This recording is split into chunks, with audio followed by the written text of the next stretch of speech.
인간이 외롭고 힘들 때 마지막으로 돌아가고 싶은 곳이 두 곳이 있다고 합니다.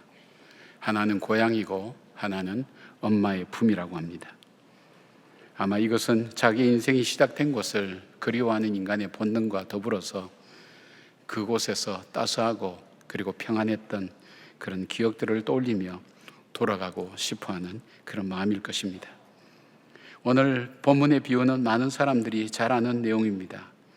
이야기를 소재로 그린 렘브란트의 당자의 귀향이라는 그림은 한 폭의 그림 속에 수많은 내용을 잘 표현한 것으로 사람들에게 감동을 주고 또 사랑을 받고 있습니다. 아버지 집을 떠나 고달픈 인생을 살던 한 가정의 둘째 아들, 자신이 가진 모든 소유와 희망과 가능성도 다 잃어버리고 그가 마지막으로 생각한 것이 바로 고향 아버지 집으로 돌아가는 것이었습니다. 그리고 아버지 집으로 돌아간 이후에 새로운 회복의 삶을 사는 이야기입니다. 우리는 모든 것이 다 망가져버리고 다 잃어버리고 난 다음 거기에 인생의 마침표를 찍는 것을 비극적인 삶이라고 이야기합니다. 그러나 마침표를 찍은 이후에도 다시 시작할 수 있다면 그 인생은 슬픈 이야기만은 아닐 것입니다. 어쩌면 저와 여러분들이 마음속에 어떤 결론을 가지고 더 이상 나는 할 수 있는 것이 없다고 생각하는 분들이 있을지도 모르겠습니다. 그러나 다시 일어나 시작할 수 있다면 그것은 우리에게 새로운 삶이 주어지는 것입니다. 오늘 내 인생의 이야기가 슬픔으로 끝나지 않기 위해서 오늘 우리가 해야 될 일은 어떤 일이 있을까요? 어떻게 불행했던 둘째 아들이 회복과 새로운 시작을 할 수 있었을까요? 그 이야기를 통해서 오늘 나의 회복이 시작되고 나의 새로운 출발이 시작되는 그런 시간이 되기를 바랍니다. 첫 번째 둘째 아들은 자신이 잃어버린 것이 무엇인지를 찾았습니다. 이야기의 내용은 이렇습니다. 어느 한 부잣집에 두 아들이 있었습니다. 첫째 아들은 성실하고 집안일에 충실한 반면에 둘째 아들은 늘 새로운 호기심과 자기 자신이 원하는 것을 하고 싶어하는 성향을 가지고 있었습니다. 자기의 인생을 자기 자신이 설계하고 자유롭게 하고 싶은 것을 하면서 살고 싶었습니다. 그래서 그 당시 관수보로는 정말 무례한 요구를 아버지에게 합니다. 즉 아버지가 죽고 난 다음에 우리가 받을 그 유산을 미리 달라고 그렇게 이야기하는 겁니다. 그리고 그 아버지는 그 유산을 각각 나누어 주고 난 이후에 이 아들은 아버지의 유산을 가지고 먼 나라로 떠나버립니다. 그런데 자기가 하고 싶은 대로 살던 둘째 아들, 계속되는 사업의 실패와 허랑방탕한 삶으로 인해서 자기가 가진 모든 것을 다 탕진해버렸습니다. 게다가 그 나라에서 흉년이 들어서 궁핍해지고 도움받을 곳도 없었습니다. 마침내 그는 살기 위해서 돼지우리에 들어가서 돼지가 먹는 지엄열매를 먹으면서 살았는데 그것조차도 줄 수 있는 사람이 없어서 그는 거기서 줄여 죽는구나 하는 그 인생의 바닥에 가게 되었습니다. 그런데 그가 인생의 그 바닥에 갔을 때에 둘째 아들이 깨달은 것이 있습니다. 내가 왜 여기에 있지? 내가 왜 이렇게 살아야 되지? 자기의 삶을 돌아보게 됩니다. 17절 보니까 이에 스스로 돌이켜라고 되어 있는데 영어 성경은 He came to himself, 자기 자신에게로 돌아갔다. 자기의 삶을 다시 한번 단추해 보면서 내 삶 속에서 잃어버린 것이 뭘까? 조금 더 이야기를 좀 폭을 넓혀서 얘기하면 나는 열심히 최선을 다해서 살았는데 나는 열심히 산 것밖에 없는데 내가 어떻게 살았길래 나는 내 삶은 왜 이렇게 비참해지고 다 잃어버리고 다시 시작할 수 없을 정도로 이렇게 무너져 버렸을까? 자기의 삶을 돌아봅니다. 그리고 자기가 정말 잃어버린 것이 무엇인지를 찾게 됩니다. 돈도 잃어버렸고 친구와 직장도 잃어버리고 때로는 건강도 잃어버렸을 수도 있지만 자기가 진짜 잃어버린 것은 아버지 품이라는 것을 깨달았습니다. 아버지 집에는 자신이 풍족하게 할 모든 것들이 있다는 것이 생각났습니다. 둘째 아들은 아버지 집을 떠나서 아버지와의 관계가 끊어졌을 때 더 이상 아버지로부터 받아야 될 사랑 그리고 그 풍성함, 인도와 보호와 도움을 받지 못했다는 것을 그는 발견하게 됐습니다. 자기 마음대로 살면 자유롭게 잘 살 수 있다고 생각했지만 오히려 그는 아버지의 집을 떠나서는 결코 행복하고 풍족하게 살 수 없는 존재라는 것을 그는 깨닫게 됩니다. 인간은 언제 자기 자신의 진정한 모습을 발견하게 됩니까? 실패와 상실이라는 인생의 광야를 만났을 때입니다. 자기 마음대로 살면 자유롭고 편하게 잘 살 줄 알았는데, 행복하게 살 줄 알았는데, 그런 능력이 없고 절대 극복할 수 없는 한계를 가진 존재임을 그때서야 깨닫게 됩니다. 자기가 의지했던 모든 것이 다 사라질 때 비로소 자기의 실체를 알게 됩니다. 그래서 17절 마지막에 보면 나는 여기서 주려 죽는구나라고 탄식합니다. 죽음 앞에서 자기 자신을 발견하게 됩니다. 성경은 하나님을 떠나서 자기가 원하는 대로 살아가는 인생을 둘째 아들과 같다고 말씀합니다. 자신이 하나님을 떠나서 자기가 자기 자신의 주인이 되어서 마음대로 살면 그것이 행복이고 자유라고 생각했습니다. 그런데 인간에게 절대 극복할 수 없는 한계가 있다는 것을 그는 간과했습니다. 무엇보다도 능력의 한계입니다. 많은 사람이 행복해지기 위해서 나름대로 다양한 노력을 합니다. 그러나 그 속에는 그의 마음과는 달리 행복해질 능력이 없다는 것을 그는 발견하기가 참 어렵습니다. 내가 가진 능력이라면, 내가 가진 지식이라면, 내가 가진 가능성이라면 나는 무엇이든지 할 수 있다 그러지만, 그러나 그는 능력의 한계가 있다는 것을 잊어버립니다. 알지 못합니다. 그리고 또 하나의 한계가 있다면 시간의 한계입니다. 시간은 다른 말로 기회라고 볼 수 있습니다. 우리 인생 속에 언제까지나 기회가 주어지진 않습니다. 시간이 끝나는 날 우리의 삶도 끝나기 때문입니다. 바로 그 기회가 언제나 주어지지 않는다는 것을 모릅니다. 그리고 또 하나의 한계가 있다면 생명의 한계입니다. 우리는 언젠가는 죽습니다. 언제 어떤 모습으로 어떻게 죽을지는 알지 못합니다. 우리는 가끔 그런 이야기를 듣지 않습니까? 저 사람 이제 살만한데 죽었다고 말입니다. 왜냐하면 그가 죽을 줄 모르고 살았습니다. 바로 이 죽음이 우리의 절대 한계라는 것을 만들어주고 있습니다. 둘째 아들은 자신이 궁핍하고 죽게 된 이유를 바로 찾았습니다. 아버지와 아버지 집이야말로 자신이 진정 머물고 풍성하게 살 집이라는 것을 발견했습니다. 자기 발견과 더불어서 자기의 삶에 가장 필요한 것이 무엇인지를 그는 깨닫게 되었습니다. 바로 이 깨달음이, 바로 이 잃어버린 것, 정말 찾아야 될 것을 찾은 것, 이것이 바로 회복의 시작이 되었습니다. 사랑하는 여러분, 오늘 말씀을 통해서 내 인생을 반추해 보시고 인생 속에 나는 무엇을 얻고 무엇을 잃어버렸는가? 혹시 가장 중요한 하나님을 잃어버리고 오늘도 살아가고 있지는 않는지요? 하나님 전에 나와 있지만 우리의 삶 속에서 우리 자신의 힘으로 살아간다는 그 생각 때문에 하나님 품에서 진정으로 누릴 그 기쁨을 잃어버리고 살아가고 있지는 않는지 우리를 다시 돌아보는 기회가 되기를 바랍니다. 두 번째, 둘째 아들이 회복될 수 있었던 것은 자기 아버지 품으로 돌아갈 기회를 놓치지 않았습니다. 17절부터 19절까지의 둘째 아들의 독백입니다. 자기 자신이 정말 필요한 것은 아버지와 아버지 집이라는 것을 깨닫고 집으로 돌아가서 아버지에게 품꾼으로도 좋으니 받아달라고 간청해야 되겠다는 결심을 합니다. 18절에 보니까 내가 일어나 가서라는 그 표현, 일어난다는 말, 새로운 결단과 출발로 삶을 출발을 나타내는 히브리어 단어인 쿠미의 번역어로 나옵니다.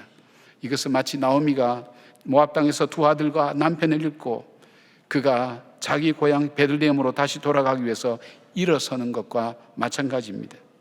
그리고 그 다음에 가서라고 하는 이 단어는 포리오마이라는 이 단어인데, 이것은 직설법을 사용해서 주어의 강한 의지를 나타냅니다. 내가 가겠다, 돌아가겠다, 그 의지와 결단을 말합니다. 17절에서 19절까지 짧은 문장에 아버지란 단어가 무려 5번이나 나옵니다. 여기에 처음에 쓰여진 아버지란 단어 파테르는 두 가지 의미로 사용되죠. 둘째 아들이 12절에 처음으로 사용한 아버지는 자신이 욕망과 고집으로 가득 찬 상태에서 부른 아버지에 대한 호칭이라면, 18절에서 부르는 아버지는 회심과 통한의 마음으로 부르는 호칭으로 자연스럽게 21절의 아버지와 연결되기도 합니다. 둘째 아들은 자기가 결심한 바를 바로 실천에 옮깁니다. 자기가 죽기 전에 깨달은 것을 기회로 연결시켜서 정말 자기에게 필요했던 그 아버지 품과 아버지 집으로 그는 돌아가기 시작합니다. 이것을 성경에서는 회개라고 그렇게 말합니다. 18절에 보니까 둘째 아들이 내가 죄를 얻었사오니 라는 이 말은 하마르타노라는 이 말인데, 이 부정과거 능동태를 사용해서 내가 마땅히 갔어야 될 그 길을 가지 않고 엉뚱한 길로 빠짐으로 잘못을 범했습니다라는 그런 뜻입니다.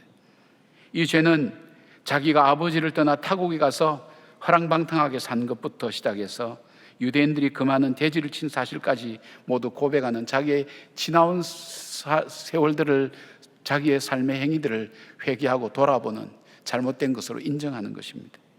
우리는 죄를 설명할 때 보통 두 가지로 나누어서 설명합니다. 죄 보통 이렇게 하지만 죄는 두 가지 종류가 있습니다. 하나는 해야 될 일을 하지 않는 게 죄입니다. 우리가 보통 죄라고 얘기합니다. 또 하나가 있다면 하지 말아야 될 일을 하는 것, 이것은 허물이라고 그렇게 주로 표현합니다. 그래서 죄와 허물은 같이 가는 겁니다. 바로 이거 통칭해서 죄라 그러는데, 바로 이 탕자는 죄와 허물을 다 고백합니다. 그리고 자기는 아버지의 아들이라는 일컬음을 감당하지 못하겠다고 이야기하면서 품꾼의 하나로 받아달라는 간청을 합니다. 품꾼은 이 미스다운이라는 이 단어는 일용직을 의미하는 것으로서 임시직으로 고용된 종을 말합니다. 그러니까 어쨌든 간에 아버지 집에 머물게 해달라고 하는 그 이야기입니다. 성경적 의미로 둘째 아들의 모습을 회개라고 하는데, 온전한 회개는 자기가 살아온 삶을 후회하고 돌이켜서 새로운 삶으로 나가는 것을 말합니다. 왜냐하면 후회만 하고 새롭게 출발하지 못한 사람도 많기 때문입니다. 인간은 자기 자신이 자기가 주인이 되어서 창조주 하나님을 떠나서 자기 마음대로 사는 죄를 범한 존재인데, 회개한다는 것은 이제는 그 삶이 잘못되었다는 것, 내 인생이 정말 필요한 것은 하나님이었다는 것, 바로 그 하나님의 말씀과 하나님의 통치하심이 내 인생을 풍성하게 한다는 것을 깨닫고, 주님 나를 다스려 달라고, 내가 주님의 뜻대로 살겠다고 그렇게 결단하고 나가는 것을 회개라고 그렇게 이야기합니다. 우리 시대의 최고의 지성인이라 불리는 이어령 선생님, 그 딸 미나의 전도를 받았습니다. 그가 평생 알아오고 믿어왔고 그리고 그렇게 살아왔던 신념이 흔들리기를 시작했습니다. 그 딸의 전도 앞에 결코 변하지 않을 것 같았던 그의 지성과 모든 것이 깨어지면서 바로 흔들리기 시작했습니다. 그 마음을 그는 탕자의 노래라는 글에서 이렇게 표현하고 있습니다. 내가 지금 방황하고 있는 까닭은 사랑을 하기 시작했기 때문입니다. 내가 지금 헤매고 있는 까닭은 진실을 배우기 시작했기 때문입니다. 내가 지금 멀리 떠나고 있는 까닭은 아름다운 순간을 보았기 때문입니다.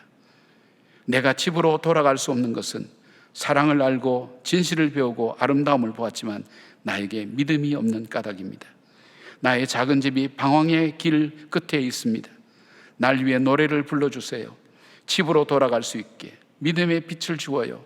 개미 구멍만한 내 집이 있기에 나는 지금도 방황하고 있어요. 방황하고 있는 자기의 모습을 잘 표현했다고 생각합니다. 딸 미나의 전도로 이어령 선생님은 세례를 받고 믿음 생활을 하다가 얼마 전에 하나님의 부르심을 받았습니다. 그분이 정말 가야 될 곳, 아버지의 품으로 돌아갔습니다. 기회가 언제까지나 있는 것은 아니죠. 내가 깨달았을 때 바로 그때 돌이키는 것, 바로 둘째 아들이 돌아갈 수 있었던 그런 기회가 되었습니다. 지난 한 주간 우리는 특별 새벽 기도를 했습니다. 하면서 매일 새벽마다 여러분이 낸 헌금과 기도 제목을 가지고 저 강대상 의자에 앉아서 기도하고 그렇게 매일매일 지냈습니다. 목요일쯤인가 그 기도의 내용을 적은 한 그 헌금 봉투가 있었는데 거기에는 사연이 있었습니다. 참 마음에 뭔가 뭉클하게 와닿는 사연이었습니다. 10월 19일 날 우리 교회에서 했던 결혼식에 참여를 했던 모양입니다. 아마 그 가족 결혼하는 분들의 이 가족의 지인이었던 것 같습니다. 그런데 거기서 말씀을 듣는 순간 그 마음에 터치되는 성령의 역사심이 있었던 것 같습니다. 자기 생각, 내가 다시 신앙생활을 해야 되겠다. 그는 무려 20년간을 교회를 떠났었다고 그렇게 얘기합니다. 다시 하나님께로 돌아가야 되겠다고 그런 마음으로 예배를 드리고 있는데 그 친구를 통해서 우리 교회 특세가 있다는 얘기를 듣고 그분이 직접 참여하신지 방송을 했는지는 잘 모르겠어요. 그러나 그 헌금을 내면서 봉투에 그 사연을 적었습니다. 다시 시작하겠다고. 자기가 깨달은 것을 다시 새롭게 출발하는 그 모습들을 그 글을 통해서 볼 수가 있었습니다. 사랑하는 여러분 속에 깨달아짐이 있습니까? 그 깨달아짐 속에 내가 정말 잃어버린 것이 무엇인가를 여러분 찾으셨습니까? 그렇다면 이제 일어나셔야 됩니다. 그리고 새로운 출발의 한 발자국을 내디디셔야 됩니다. 그것이야말로 여러분으로 하여금 회복과 새로운 시작을 향한 길이 되기 때문입니다. 당자가 찾은 이 행복과 풍성함을 찾을 수 있는 길이기 때문입니다. 세 번째로 둘째 아들이 회복될 수 있었던 것은 아버지의 사랑의 기다림이 있었습니다. 아들이 회개하고 돌아와서 아버지 집에 품꾼이 하나로 받아달라고 간청하여도 거절하면 그만입니다. 왜냐하면 아버지는 둘째 아들에게 주어야 할 것을 다 주었고 이미 다 주었고 다시는 안 볼 것처럼 하면서 아버지를 떠난 그 아들이 그렇게 편안하게만은 다가오지는 않았을 것입니다. 아버지가 살았을 때 유산을 달라고 하는 것은 아버지가 빨리 죽었으면 하는 그 메시지를 전하는 그 아들을 향해서 성경은 돌로 쳐서 죽이라고 그렇게 말씀합니다. 그래서 그 아들이 돌아왔을 때 그 아버지가 죽었다가 다시 살아난 자식, 잃었다가 다시 얻은 자식이라고 말하는 이유가 바로 그런 이유입니다. 그러나 정말 뻔뻔하고 괘씸한 자식이었습니다. 게다가 자기 마음대로 살면서 오랫동안 한 번도 소식이 없다가 거지가 되어서 돌아온 자식을 다시 맞아들인다고 하는 것은 정말 힘든 일입니다. 그러나 아버지는 이 아들이 집을 떠날 때 용서해 놓고 기다리고 계셨습니다. 날마다 집 밖으로 나가서 동네 입구를 보면서 아들이 돌아오기를 간절히 원했습니다. 아버지의 사랑의 마음이었습니다. 이 아버지의 사랑이 있었기에, 아버지의 이 기다림이 있었기에 당자는 회복되었고 다시 시작할 수 있었습니다. 그는 품꾼이 아니라 아들로 다시 받아들였습니다. 고생과 수고, 피곤과 시련의 흔적인 다 떨어진 헌옷을 새 옷으로 바꾸었습니다. 손에 가락지를 끼우며 상속자로서의 아들의 위치를 회복시켜 주었습니다. 그리고 이 집의 주인임을 의미하는 신발을 신겨 주었습니다. 아버지의 아들 사랑하는 마음은 변함이 없었습니다. 이어령 선생님 얘기를 계속하겠습니다. 그가 예수를 믿고 사랑하는 딸이 암으로 투병하며 죽어가는 과정을 지켜보면서 아버지의 마음으로 지은 글입니다. 아무것도 해줄 것이 없다. 내가 혼자 긴 겨울밤 그리도 아파하는데 나는 코를 골며 잤나 보다. 내 살 내 뼈를 나누어 준 몸이라 하지만 어떻게 하나. 허파에 물이 차 답답하다는데 한 호흡의 입김도 널 위해 나눠줄 수 없으니 너가 울 때 나는 웃고 있었나 보다. 아니지, 널 위해 함께 눈물 흘려도 저 유리창에 흐르는 빗방울과 무엇이 다르랴.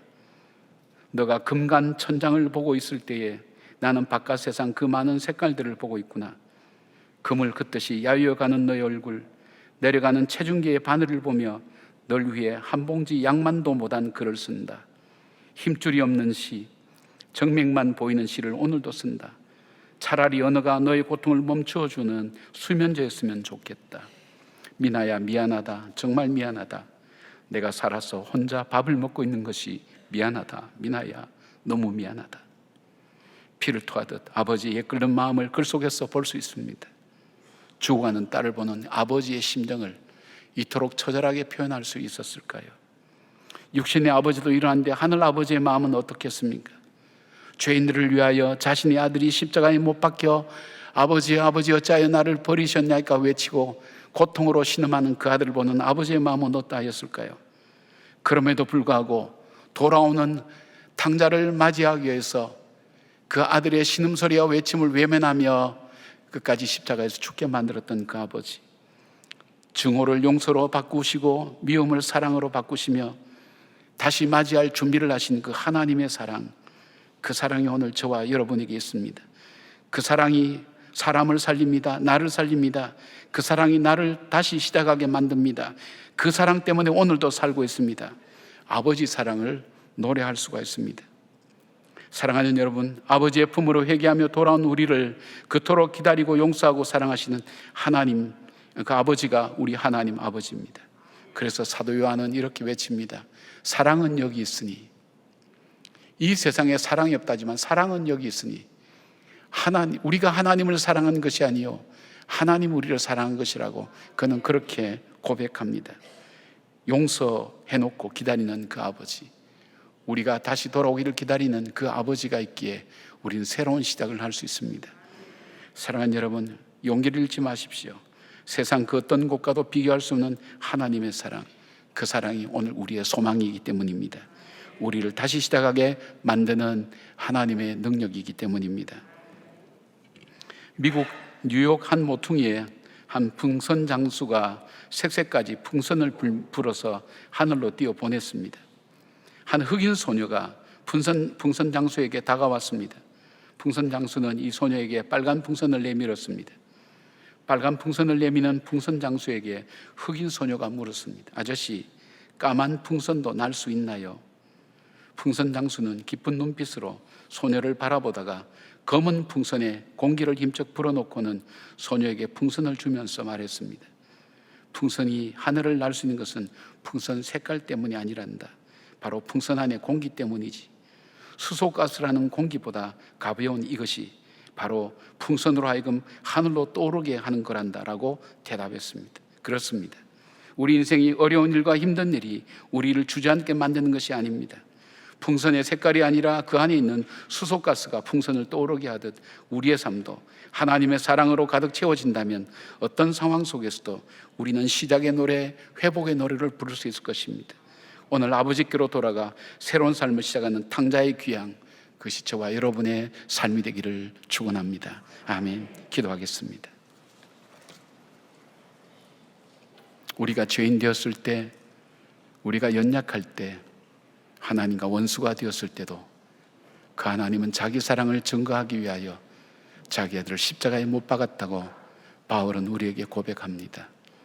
그렇습니다. 주님, 용서해놓고 기다리시는 아버지, 아픈 마음으로 나를 바라보고 기다린 그 아버지가 있기에, 그 사랑이 있기에 다시 시작할 수 있습니다.